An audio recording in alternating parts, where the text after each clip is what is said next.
การอ่านพระธรรมของพระเจ้าองค์ทรงฤทธานุภาพสูงสุดการปรากฏตัวและภารกิจของพระเจ้าความแตกต่างที่สำคัญระหว่างพระเจ้าผู้บังเกิดเป็นมนุษย์และผู้คนที่ถูกใช้โดยพระเจ้าพระวิญญาณของพระเจ้าได้ซอกหาเป็นเวลาหลายปีในขณะที่พระองค์ปฏิบัติภารกิจอยู่ถึงแผ่นดินโลกและพระเจ้าได้นำใช้ผู้คนหลายคนเพื่อปฏิบัติภารกิจของพระองค์ตลอดยุคต่างๆแต่ถึงอย่างนั้นก็ตามพระวิญญาณของพระเจ้าก็ยังบ่มีบ่อนพักผ่อนที่เหมาะสมซึ่งนี่แม่นเหตุผลที่พระเจ้าเปลี่ยนผู้คนต่างๆในการเฮ็ดภารกิจของพระองค์โดยรวมแล้วภารกิจของพระองค์แม่นถูกเฮ็ดผ่านผู้คนนั่นหมายความว่าหลายปีผ่านมาภารกิจของพระเจ้าแม่นบ่เคยหยุดแต่สืบต่อดำเนินอยู่ในมนุษย์เรื่อยมาจนถึงทุกวันนี้ถึงแม้นว่าพระเจ้าได้กล่าวพระธรรมหลายเพียงใด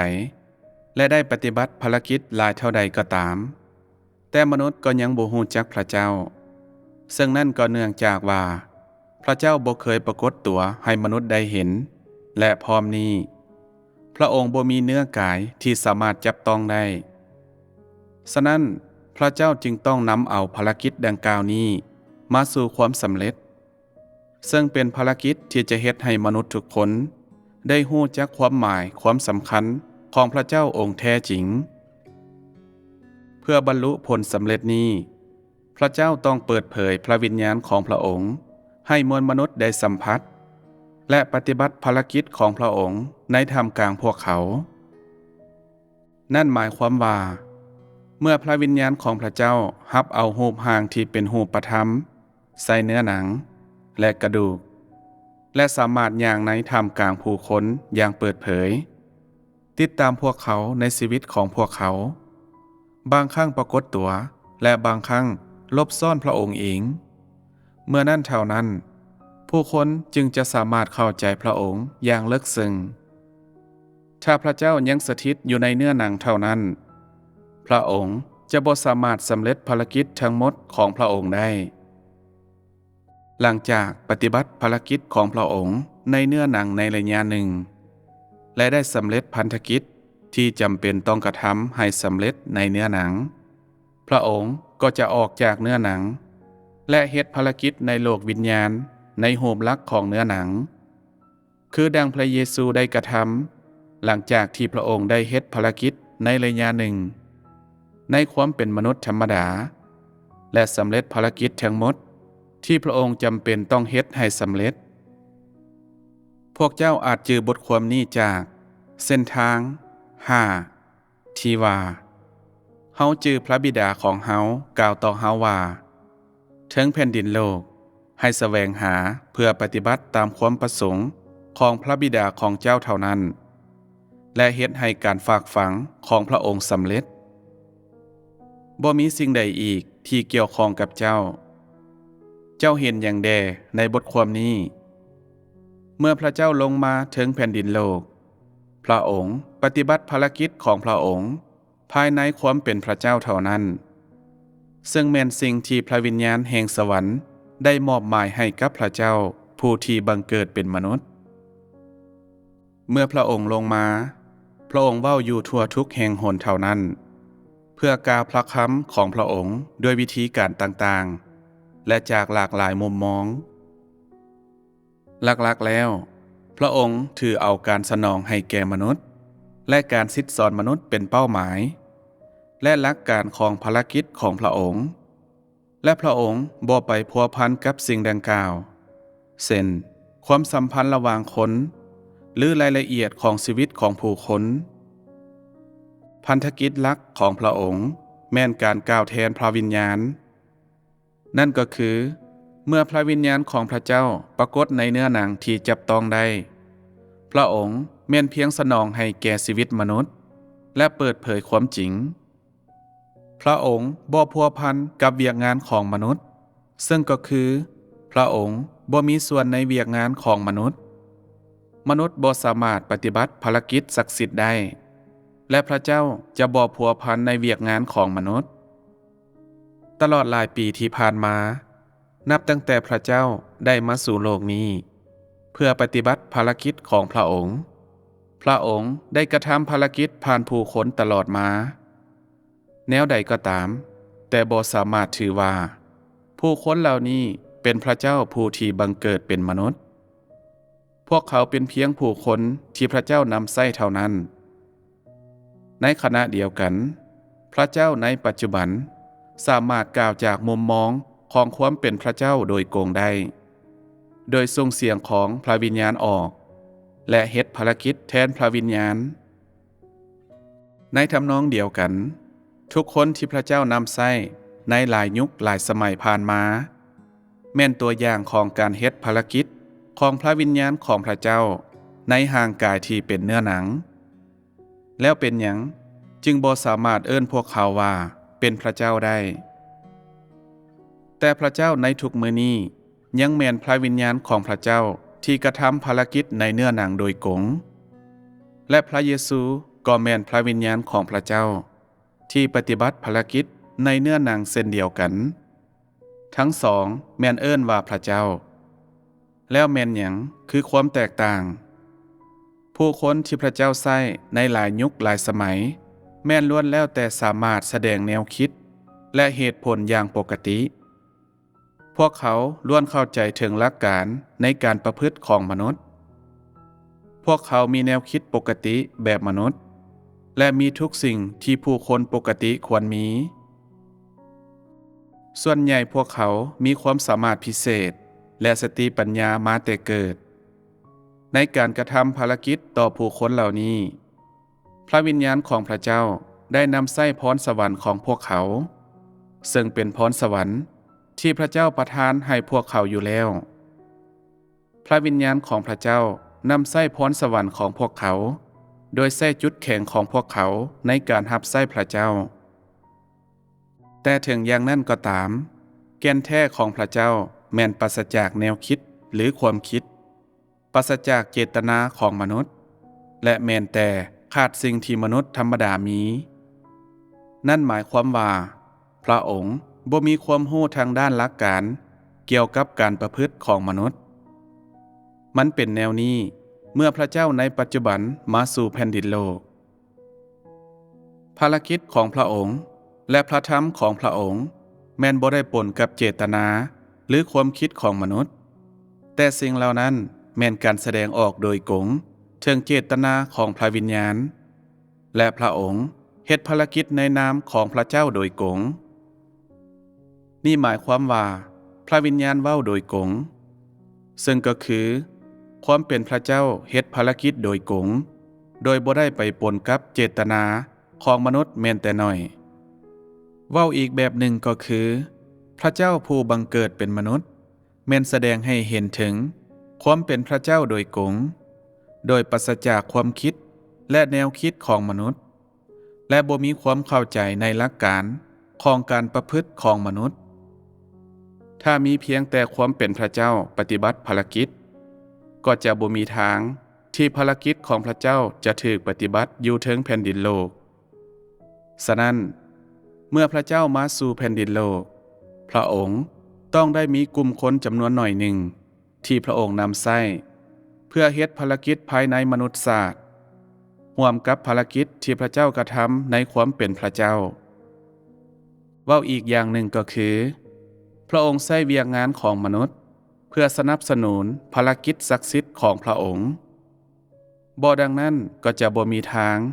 ที่มนุษย์จะสามารถพัวพันกับภารกิจที่ศักดิ์สิทธิ์ได้โดยกงมันเป็นแนวนี้สำหรับพระเยซูและอัครสาวกทั้งหลายของพระองค์ในสมัยที่พระองค์อยู่ในโลกพระเยซูได้ลบล้างพระบัญญัติเก่าและสร้างพระบัญญัติใหม่พร้อมนี้พระองค์ได้กล่าวพระธรรมไว้หลายข้อภารกิจทั้งหมดนี้แม่นกระทำในความเป็นพระเจ้าส่วนบุคคลอื่นเช่นเปโตรโปโลและโยฮันล้วนแล้วแต่อิงภารกิจที่เกิดขึ้นภายหลังของพวกเขา ใส่พื้นฐานพระธรรมของพระเยซูนั่นก็คือพระเจ้าได้ริเริ่มภารกิจของพระองค์ในยุคนั้นซึ่งเป็นการนำไปสู่การเริ่มต้นของยุคแห่งพระคุณนั่นก็คือพระองค์ได้นำมายุคใหม่ลบล้างยุคเก่าพร้อมทั้งได้สำเร็จข้อพระธรรมที่ว่าพระเจ้าแม่นการเริ่มต้นและการสิ้นสุดเว้าอีกแบบหนึ่งก็คือ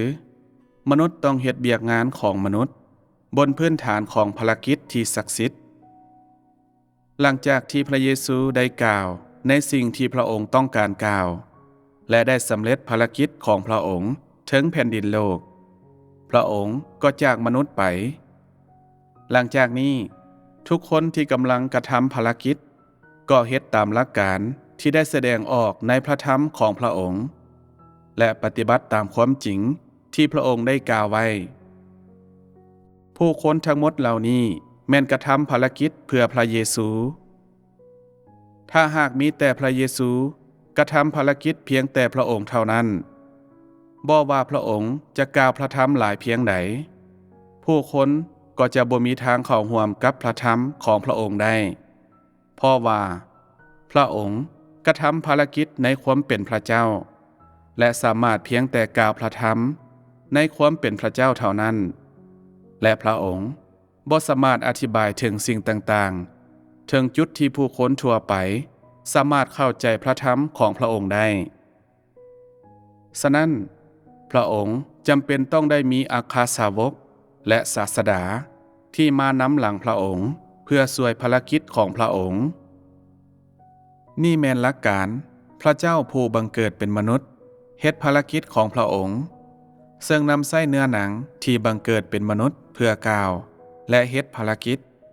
เพื่อให้สำเร็จภารกิจของความเป็นพระเจ้าและหลังจากนั้นก็ได้นำไส้ผู้คน 3-4 คนหรืออาจหลายกว่านั้นที่สอดคล้องกับเจตนาของพระเจ้าเพื่อช่วยเหลือภารกิจของพระองค์หมายความว่าพระเจ้านำไส้ผู้คนที่สอดคล้องกับเจตนาของพระองค์เพื่อกระทำภารกิจในการสีน้ำและเลี้ยงดูมนุษย์ศาสตร์เพื่อว่าคนที่พระเจ้าเลือกอาจเข้าสู่ความจริงความเป็นจริงเมื่อพระเจ้ามาสู่เนื้อหนังถ้าพระองค์เพียงแต่กระทำภารกิจของความเป็นพระเจ้าเท่านั้นโดยที่บ่มีผู้คนที่สอดคล้องกับเจตนาของพระองค์เพื่อปฏิบัติภารกิจร่วมกับพระองค์มนุษย์ก็จะบ่สามารถเข้าใจเจตนาของพระเจ้าหรือพัวพันกับพระองค์ได้พระเจ้าต้องใช้ผู้คนธรรมดาที่สอดคล้องกับเจตนาของพระองค์เพื่อสำเร็จภารกิจนี้เพื่อเบิ่งแยงและสีน้ำคริสตจักรเพื่อระดับขบวนการรับรู้ของมนุษย์ก็คือสมองของเขาสามารถประมวลนั้นจะสามารถจินตนาการได้สำเร็จเว้าอีกแบบหนึ่งก็คือพระเจ้านำไส้ผู้คนจำนวนหนึ่งที่สอดคล้องกับเจตนาของพระองค์เพื่อแปลความหมายภารกิจที่พระองค์กระทำในความเป็นพระเจ้าของพระองค์เพื่อให้ภารกิจดังกล่าวได้ถูกเปิดเผยออกซึ่งนั่นก็คือเพื่อเปลี่ยนภาษาศักดิ์สิทธิ์เป็นภาษามนุษย์เพื่อว่าผู้คนจะสามารถยังรู้และเข้าใจภารกิจนั้นได้ถ้าพระเจ้าบ่ได้กระทำดังนั้นก็จะบ่มีไผเข้าใจภาษาศักดิ์สิทธิ์ของพระเจ้าได้ย้อนว่าบ่ว่าอย่างใดก็ตามผู้คนที่สอดคล้องกับเจตนาของพระเจ้านั้นแม้นเป็นคนกลุ่มน้อยและย้อนว่าความสามารถในการเข้าใจของมนุษย์แม่นต่ำหลายนั่นแม่นเหตุผลที่พระเจ้าเลือกใช้วิธีนี้เท่านั้นในเวลากระทำภารกิจในเนื้อหนังที่บังเกิดเป็นมนุษย์ถ้ามีแต่ภารกิจศักดิ์สิทธิ์เท่านั้นมนุษย์จะบ่มีทางรู้หรือพัวพันกับพระเจ้าได้ย้อนว่ามนุษย์บ่เข้าใจภาษาของพระเจ้ามนุษย์สามารถเข้าใจภาษานี้ได้ผ่านตัวแทนของผู้คนที่สอดคล้องกับเจตนาของพระเจ้าเท่านั้นซึ่งเป็นผู้ที่อธิบายพระธรรมของพระองค์ให้แจ่มแจ้งขึ้นถึงอย่างใดก็ตามถ้ามีแต่ผู้คนดังกล่าว ที่ปฏิบัติภารกิจภายในมนุษยศาสตร์นั่นก็เพียงแต่สามารถรักษาชีวิตปกติของมนุษย์เท่านั้นแต่บ่สามารถเปลี่ยนแปลงอุปนิสัยของมนุษย์ได้ภารกิจของพระเจ้าจะบ่สามารถมีจุดเริ่มต้นใหม่ได้จะมีแต่เพลงเก่าและคำเว้าเก่าซ้ำซากมีแต่ผ่านตัวแทนของพระเจ้าที่บังเกิดเป็นมนุษย์เท่านั้นที่กล่าวทุกสิ่งที่จำเป็นต้องกล่าวและกระทำทุกสิ่งที่จำเป็นต้องกระทำในช่วงเวลาของการบังเกิดเป็นมนุษย์ของพระองค์หลังจากที่ผู้คนปฏิบัติ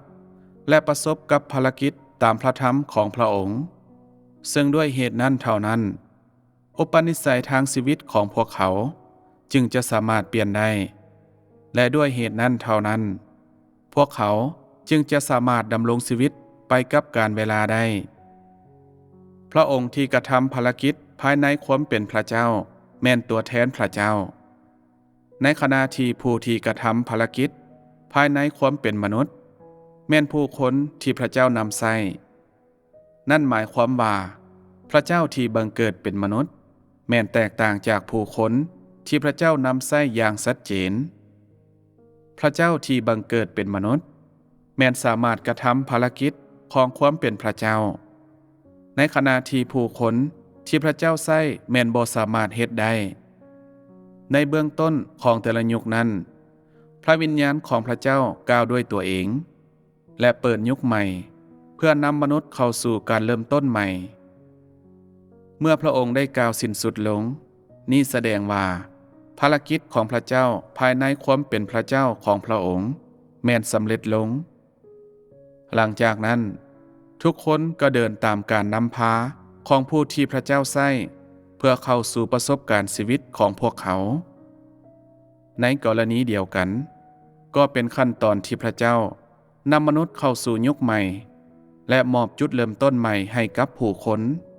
ซึ่งเป็นเวลาที่ภารกิจของพระเจ้าในเนื้อหนังสิ้นสุดลงพระเจ้าบ่ได้มาสู่แผ่นดินโลกเพื่อเฮ็ดให้ความเป็นมนุษย์ธรรมดาของพระองค์สมบูรณ์และบ่ได้มาเพื่อกระทำภารกิจของความเป็นมนุษย์ธรรมดาพระองค์มาเพื่อกระทำภารกิจของความเป็นพระเจ้าในความเป็นมนุษย์ธรรมดาเท่านั้น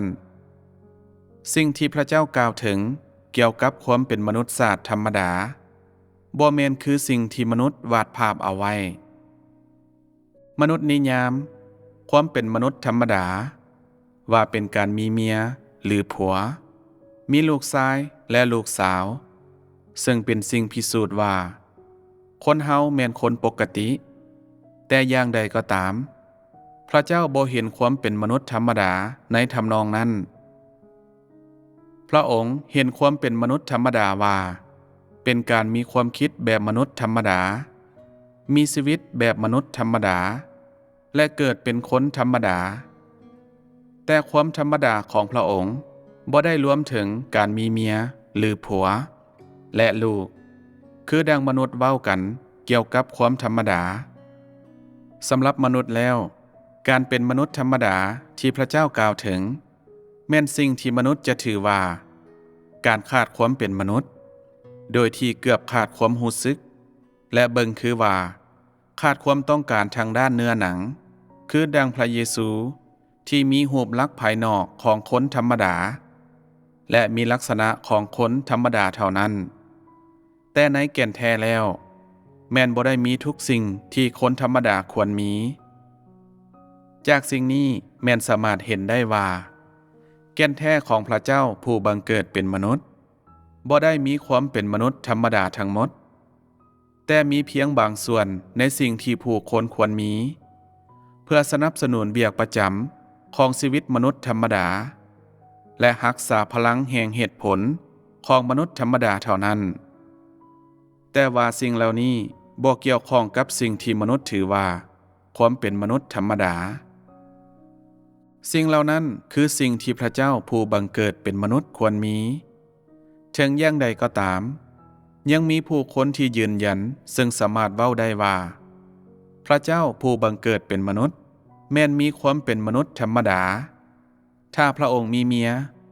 ลูกชาย และลูกสาวซึ่งก็คือครอบครัวเท่านั้นพวกเขาว่าถ้าบ่มีสิ่งนี้พระองค์ก็บ่แม่นคนธรรมดาสั้นเฮาขอถามเจ้าดังนี้ว่าพระเจ้ามีเมียบ่เป็นไปได้บ่ที่พระเจ้าจะมีผัวพระเจ้าสามารถมีลูกได้บ่สิ่งเหล่านี้บ่แม่นความเชื่อที่ผิดบ่ถึงอย่างใดก็ตามพระเจ้าผู้บังเกิดเป็นมนุษย์ก็บ่สามารถเกิดจากหอยแตกระหว่างหินได้หรือหล่นลงมาแต่ถึงฟ้าพระองค์สามารถบังเกิดเข้าในครอบครัวมนุษย์ธรรมดาเท่านั้นนั่นแม่นเหตุผลที่ว่าพระองค์จึงมีพ่อแม่เอื้อยและน้องสาวสิ่งเหล่านี้แม่นสิ่งที่ความเป็นมนุษย์ธรรมดาของพระเจ้าผู้บังเกิดเป็นมนุษย์ควรมีเช่นเดียวกับกรณีของพระเยซูพระเยซูมีพ่อและแม่อ้ายเอื้อยและน้องและทั้งหมดนี้แม่นปกติแต่ถ้าพระองค์มีเมียลูกชายและลูกสาวพระองค์จะบ่แม่นมนุษย์ธรรมดาที่พระเจ้าตั้งใจให้พระเจ้าผู้บังเกิดเป็นมนุษย์มีถ้าเป็นดังนี้พระองค์จะบ่สามารถกระทำภารกิจในนามพระเจ้าได้ย้อนพระองค์บ่มีเมียหรือลูกแต่ก็เกิดจากผู้คนธรรมดาในครอบครัวธรรมดาพระองค์จึงสามารถปฏิบัติภารกิจของพระเจ้าได้เว้าให้จ่าแจ้งกว่านี้ก็คือสิ่งที่พระเจ้าถือว่าเป็นคนธรรมดาแม่นคนที่เกิดอยู่ในครอบครัวธรรมดามีเพียงแต่บุคคลแบบนี้เท่านั้นที่มีคุณสมบัติเฮ็ดภารกิจศักดิ์สิทธิ์ได้ในทางกงกันข้ามถ้าหากว่าบุคคลนั้นมีเมียลูกหรือผัวคนนั้นจะบ่สามารถเฮ็ดภารกิจศักดิ์สิทธิ์ได้เพราะว่าพวกเขาจะมีเพียงแต่ความเป็นมนุษย์ธรรมดาที่มนุษย์ต้องการแต่บ่แม่นความเป็นมนุษย์ธรรมดาที่พระเจ้าต้องการสิ่งที่พระเจ้าคิดเอาไว้และสิ่งที่ผู้คนเข้าใจแม่นแตกต่างกันหลายในขั้นตอนภารกิจนี้ของพระเจ้ามีหลายสิ่งที่โกงกันข้ามและแตกต่างจากแนวคิดของคนหลายคนเฮาสามารถเว้าได้ว่าขั้นตอนภารกิจนี้ของพระเจ้าแม่นล้วนแล้วแต่มีความเป็นพระเจ้าเฮ็ดภารกิจโดยกงโดยที่มีมนุษย์รับหน้าที่เป็นผู้สนับสนุนเนื่องจากว่าพระเจ้ามาสู่แผ่นดินโลกเพื่อปฏิบัติภารกิจของพระองค์ด้วยพระองค์เองแทนที่จะอนุญาตให้มนุษย์กระทำแทนพระองค์พระองค์จึงบังเกิดเป็นมนุษย์ในเนื้อหนังเพื่อเฮ็ดภารกิจของพระองค์พระองค์ใช้การบังเกิดเป็นมนุษย์นี้เพื่อแสดงยุคใหม่กับมนุษย์เพื่อบอกมนุษย์เกี่ยวกับขั้นต่อไปของภารกิจของพระองค์และเพื่อขอให้ผู้คนปฏิบัติตามเส้นทางที่ได้อธิบายไว้ในพระธรรมของพระองค์ด้วยเหตุนั้นภารกิจของพระเจ้าในเนื้อหนังจึงสำเร็จพระองค์กำลังจะจากมนุษย์ไปโดยที่จะบ่อาศัยอยู่ในเนื้อหนังของมนุษย์ธรรมดาอีกต่อไป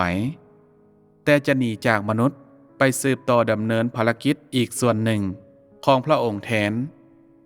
หลังจากนั้นพระองค์จะสืบต่อดำเนินภารกิจของพระองค์ถึงแผ่นดินโลกในท่ามกลางคนกลุ่มนี้แต่จะดำเนินอยู่ในความเป็นมนุษย์ของพวกเขาโดยนำใส้ผู้คนที่สอดคล้องกับเจตนาของพระองค์เอง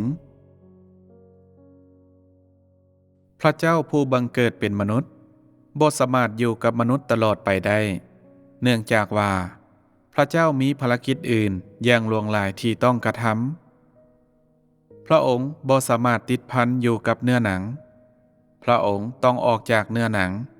เพื่อกระทำภารกิจที่พระองค์ต้องกระทำถึงแม้นว่าพระองค์จะกระทำภารกิจในรูปลักษณ์ของเนื้อหนังก็ตามเมื่อพระเจ้ามาสู่แผ่นดินโลกพระองค์บ่ได้รอท่าจนกว่าพระองค์จะมีรูปร่างที่คนธรรมดาควรจะได้รับก่อนตายหรือออกจากการเป็นมนุษย์บ่ว่าเนื้อหนังของพระองค์จะได้จักปีก็ตามแต่เมื่อภารกิจของพระองค์ได้สำเร็จพระองค์ก็จะไปและออกจากมนุษย์พ พระองค์บ่มีอายุพระองค์บ่นับวันเวลาของพระองค์ตามอายุไขของมนุษย์แต่กงกันข้ามพระองค์จบชีวิตของพระองค์ที่สถิตในเนื้อหนังตามขั้นตอนของภารกิจของพระองค์อาจจะมีบางคนรู้สึกว่าในการมาสู่เนื้อหนังนั้นพระเจ้าต้องมีอายุหอดขอบเขตใดหนึ่งต้องเติบใหญ่เป็นผู้ใหญ่มีอายุเท่าแก่และจากไปเมื่อห่างกายนั้นเฮ็ดภารกิจบ่ได้แล้วนี่คือจินตนาการของมนุษย์แต่พระเจ้าบ่ได้ดำเนินภารกิจแบบนั้นพระองค์มาสู่เนื้อหนังเพื่อกระทำภารกิจที่พระองค์ควรกระทำเท่านั้นและบ่แม่นมาเพื่อใช้ชีวิตแบบมนุษย์ทั่วไปที่เกิดจากพ่อแม่เติบใหญ่และสร้างครอบครัวและเริ่มต้นอาชีพมีลูกและเลี้ยงลูกหรือประสบกับความสุขทุกข์ของชีวิตซึ่งล้วนแล้วแต่เป็นกิจกรรมของมนุษย์ทั่วไปเมื่อพระเจ้ามาสู่แผ่นดินโลกนี่เป็นการสวมใส่เนื้อหนังของพระวิญญาณของพระเจ้าซึ่งก็คือการมาสู่เนื้อหนังแต่พระเจ้าบ่ได้ใช้ชีวิตแบบคนธรรมดาสามัญ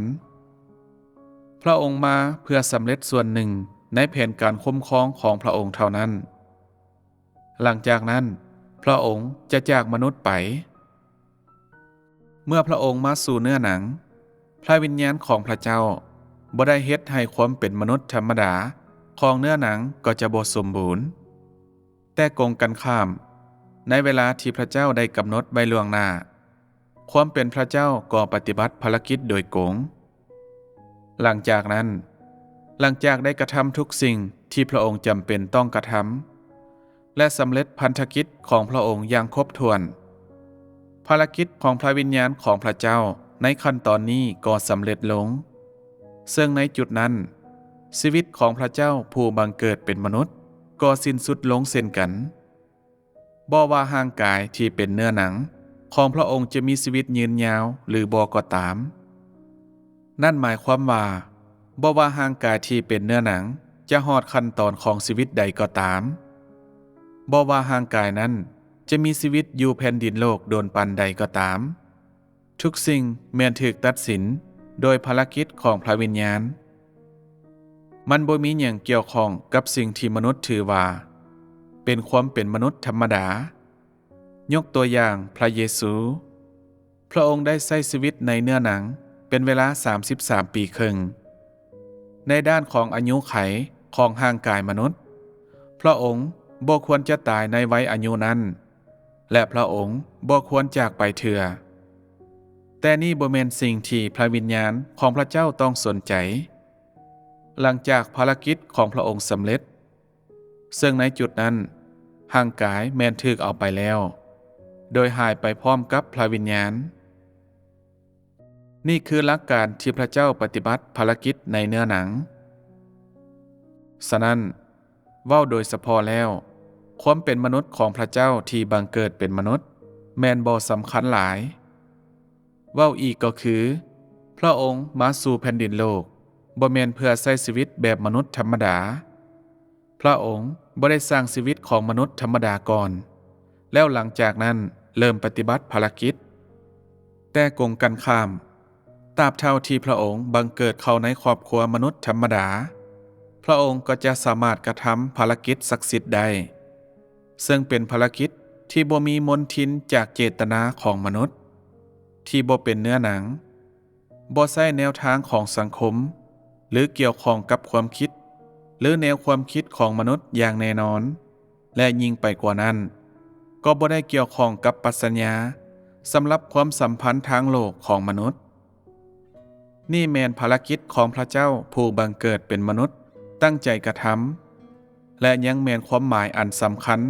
ของการบังเกิดเป็นมนุษย์ที่แท้จริงของพระองค์ด้วยต้นต่อแล้วพระเจ้ามาสู่เนื้อหนังเพื่อปฏิบัติขั้นตอนหนึ่งของภารกิจที่จำเป็นต้องปฏิบัติในเนื้อหนังโดยบ่ต้องผ่านขบวนการใดที่บ่สำคัญและส่วนด้านประสบการณ์ของมนุษย์ธรรมดานั้นพระองค์ก็บ่มีภารกิจที่พระเจ้าผู้บังเกิดเป็นมนุษย์จำเป็นต้องกระทำบ่ได้ประกอบมีประสบการณ์ของมนุษย์ธรรมดา ฉะนั้นพระเจ้ามาสู่เนื้อหนัง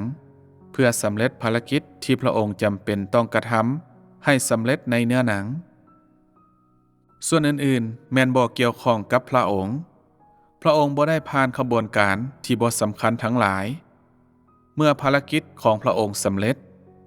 ความหมายของการบังเกิดเป็นมนุษย์ของพระองค์ก็สิ้นสุดลงเช่นกันการเฮ็ดสำเร็จขั้นตอนนี้แม่นหมายความว่าภารกิจที่พระองค์จำเป็นต้องกระทำในเนื้อหนังได้สิ้นสุดลงและพันธกิจของเนื้อหนังของพระองค์แม่นได้สำเร็จ